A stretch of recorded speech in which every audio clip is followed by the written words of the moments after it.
Well, we're really looking forward to playing a couple of home games after playing 3 on the road. And I think at the beginning of the year when we took a look at the schedule, before we instituted our one day at a time mantra, you look at this stretch and say, if you could come out of here winning 2 out of 3 on the road, that'd be something that was pretty good. So it's very exciting to be coming home after playing that well in 2 road games out of 3, and then 4 out of the last 5. So we're looking to stretch that out a little bit. So with that, I'll open it up for questions. Hey, for those of us who didn't have the benefit of seeing these games, can you talk about the differences? I mean, Colorado and Utah is a huge disparity there. Yeah, I thought I still haven't figured out the conundrum of the whole altitude thing. I don't know if that plays a part in the psychology of going into a game against them, but the numbers sure bear out that they lose very rarely at home. And I thought that we started out the game pretty nicely and were holding our own, and there was a stretch there where they just took off and we couldn't keep up. And so that was a big part of that first night, and then it seemed like we could never catch up or make a run like we normally do when we get behind. And as a coach, I'll have to figure out if there's something we can do to better prepare for those games up there in altitude. I'm not blaming the altitude. I just have to take a look at it. And then on Saturday, I thought it was a combination of the fact that they had quite a few players down that they're missing. They had lost their leading scorer, who's no longer on the team, and then there's a big 7'3" kid who's not playing. So they were a bit short-handed, and then we had just taken a nice little licking, and we came back very focused. And I thought that was, even though the game, at the beginning of the game, it was even, which it tends to be when you're on the road, we were very focused, and especially on defense. And I liked how we played defense, both man-to-man and zone. And I thought that we made really good decisions once we got a little bit of a lead in order to extend that lead. And then when they made their run in the second half, we were able to match it with a run of our own to put the game away. Did you sense a difference in maturity from your group in this road trip versus that Arizona trip when they? Oh, absolutely. I think we have been pretty consistent over the years with getting better as the season goes, and this team has sort of followed that same track. I think that they're all becoming better at understanding what is needed on the road. I think that we still have a little ways to go, but watching us in those games in Boulder and then in Salt Lake City, it seems like we've sort of we understand how to follow a road game plan.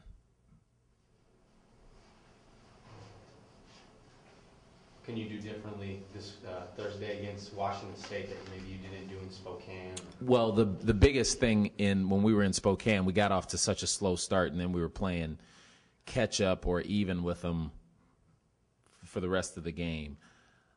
I'm hoping that we don't get off to such a slow start since we're playing at home. I thought that was the biggest difference in that game. I want to be cautious in that we can't.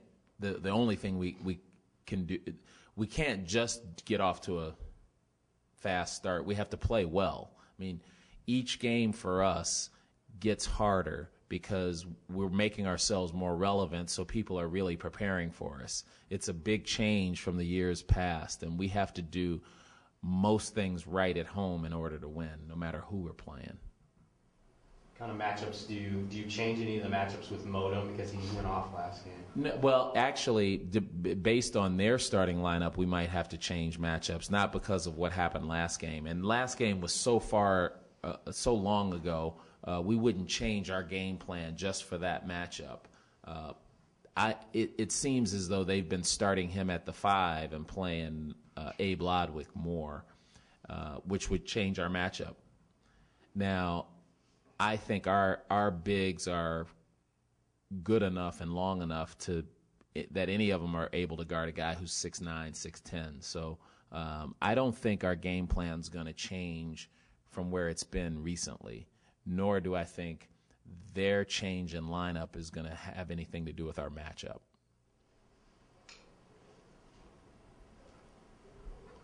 How different would you say your team is now compared to that first? To the first week? Well, I would say we're a lot different, both offensively and defensively. I think that from a defensive standpoint, we're playing better defense now. We finally are starting to understand that you need to focus on defense no matter how many points you can score in a game.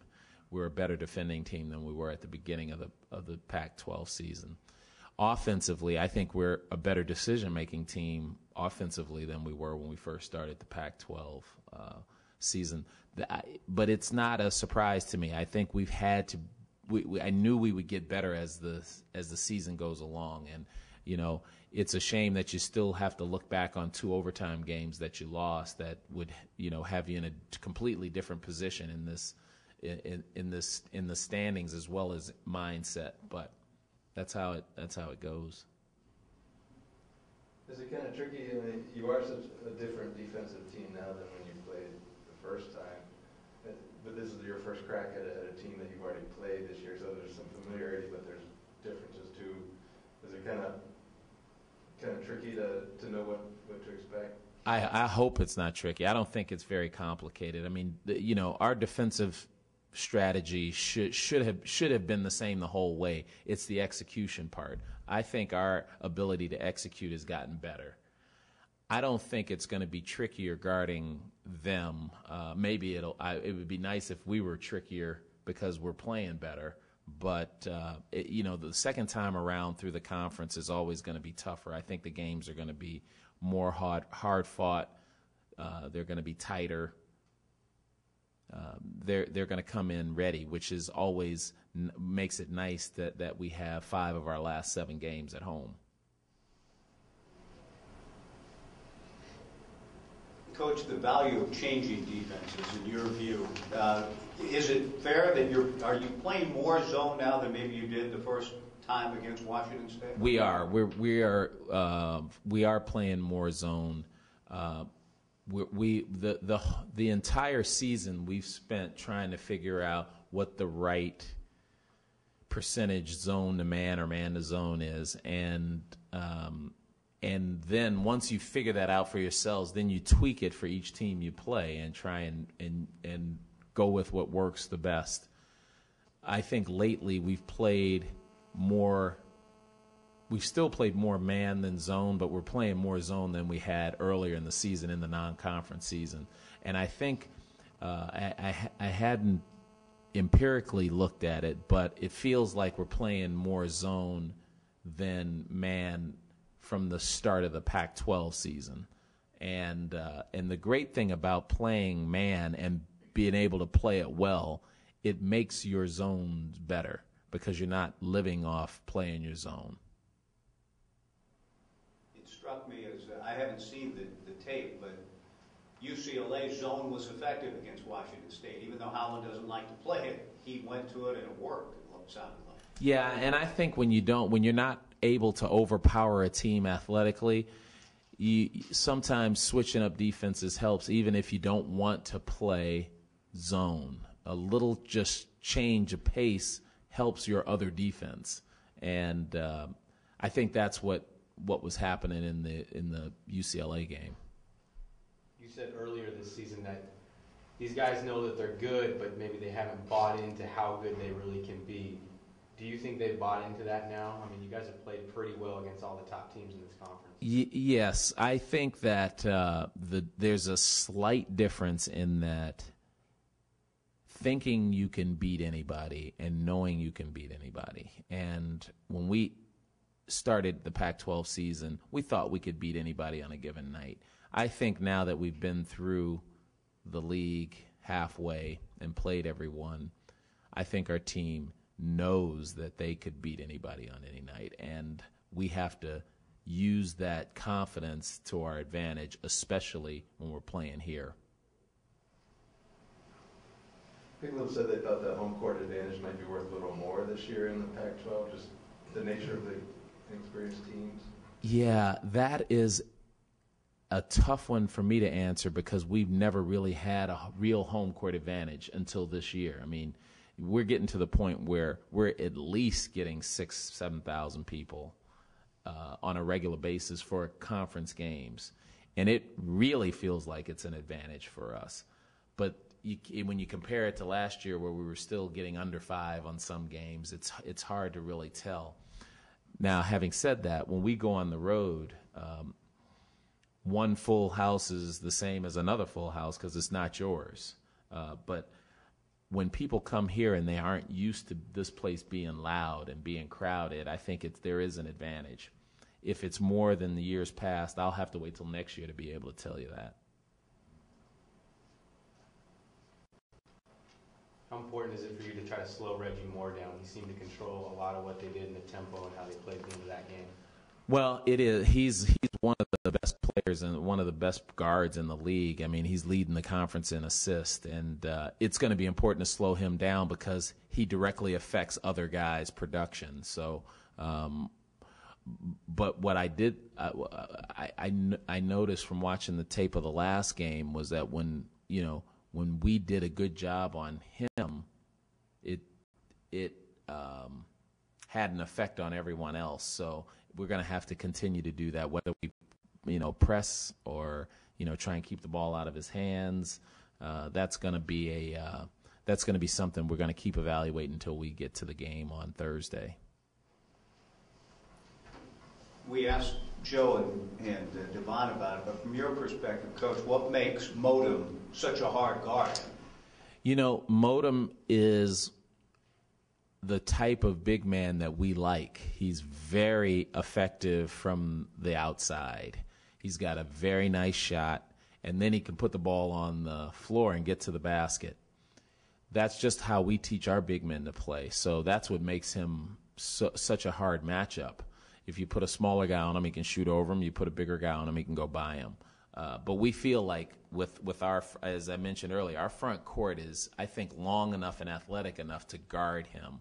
We just have to do it. I didn't think we executed it well when we played them the first time.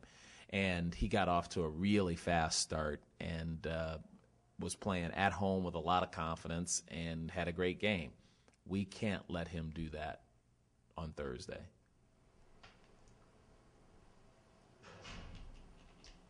The mantra is one day at a time, but from a coach's perspective, you look at this weekend against these two Washington schools that you lost to the first time around. Do you see, given where your schedule's at and what you have remaining, especially the 5-7 at home, as this potentially being a defining point for you guys and where you guys end up at the end of the season? Well, yes and no. I think that every single game you win at this point, you have an opportunity to gain ground on the teams above you, even if you're playing a team behind you, because there's going to be some slippage at the top.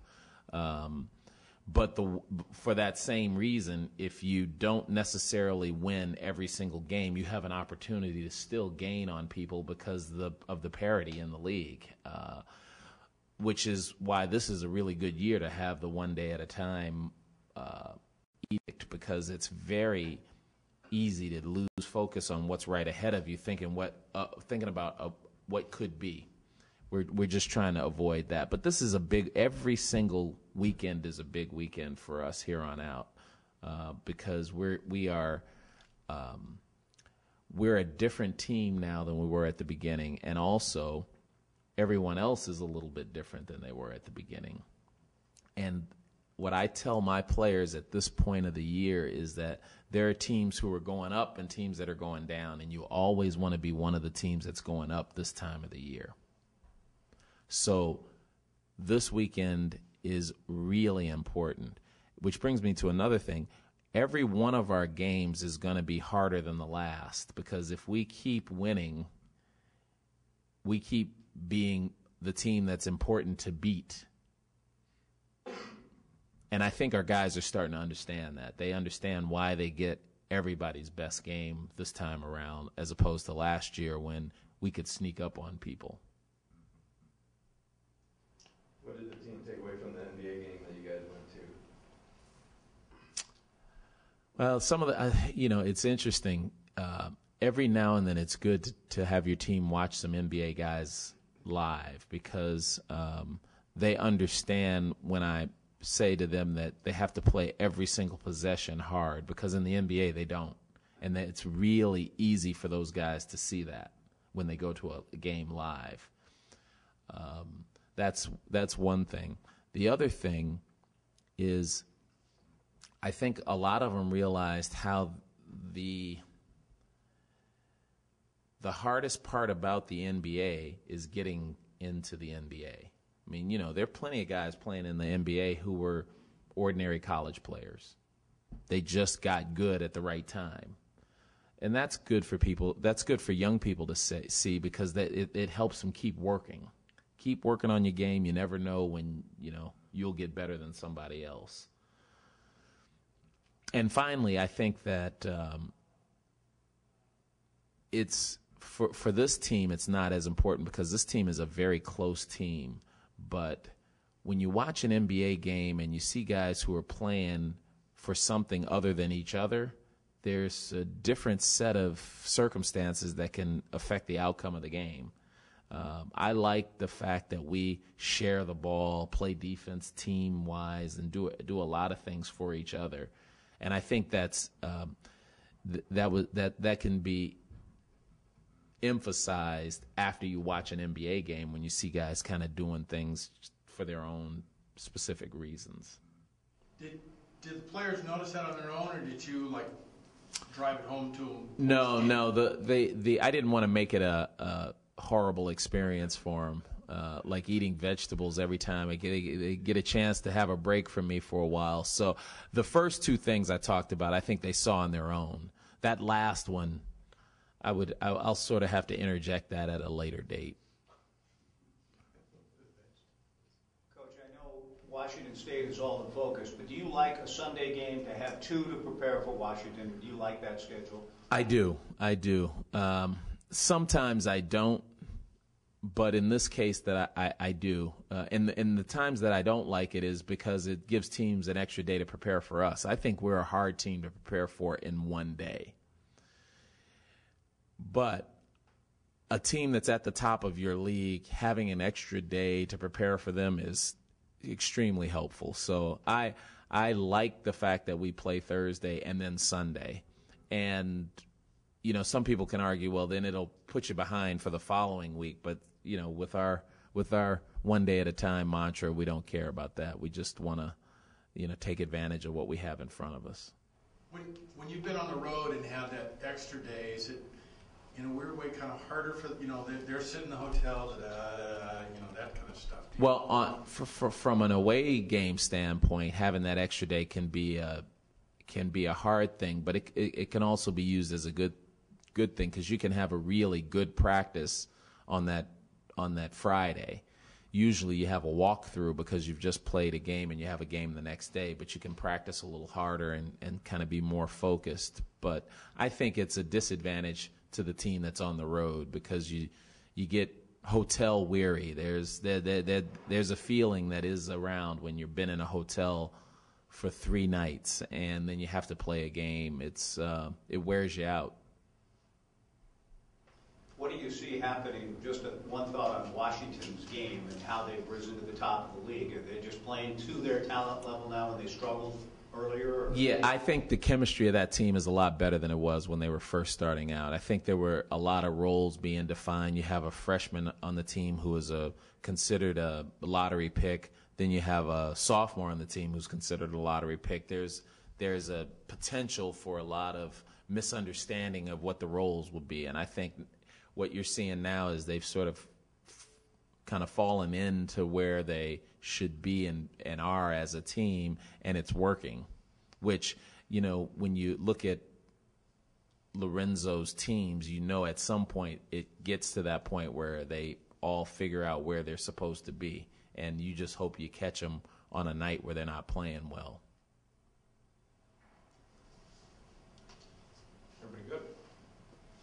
All right, guys. See you Thursday.